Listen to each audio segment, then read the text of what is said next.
शाहीन, इस टूर्नामेंट की गालिबन सबसे स्ट्रॉन्ग बॉलिंग अटैक है लाहौर कलंदर का, तो उससे एक्सपेक्टेशन भी ऐसी होती है जैसे आज हुई है मैच में।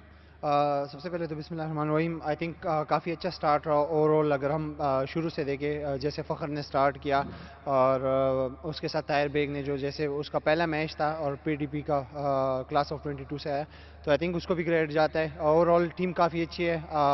बॉलिंग हमारे पास काफ़ी ऑप्शन है, 8 से 9 ऑप्शन है हमारे साथ, हम काफ़ी कोई भी टाइम पे यूज़ कर सकते हैं। बट आई थिंक जो जमान ने फिनिश किया, काफ़ी उसको क्रेडिट जाता है इसका। एज कैप्टन क्या प्लान कर रहे थे आप, क्योंकि 10 ओवर तक कोई विकेट नहीं मिल रही थी और फास्ट बॉलर्स सभी करा चुके थे। आपने तकरीबन 7-8 बॉलर्स ट्राई किए, सो क्या चेंजेस थे जो आपको लगता है आपको गेम में वापस लाएं?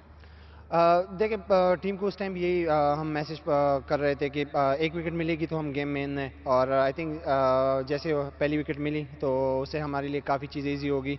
और फिर उसके बाद ये आइडिया था कि हारिस और मेरे 4 ओवर है तो उससे हम कम बैक कर सकते हैं। बट उसको सही जगह पे यूज़ करना था। आई थिंक अल्हम्दुलिल्लाह उसको अच्छी जगह पे यूज़ किया और उसे रिजल्ट अच्छे मिले।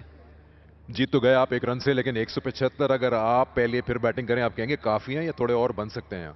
नहीं देखिए, हमने आज फील्डिंग भी थोड़ी सी ख़राब की है और उसको चीज़ें ठीक करेंगे। पहला मैच था सीज़न का, तो इसको कोशिश करेंगे कि अच्छे से अच्छा करें। चलिए, 2 पॉइंट तो मिल गए, वो इंपॉर्टेंट है। Well played. Thank you.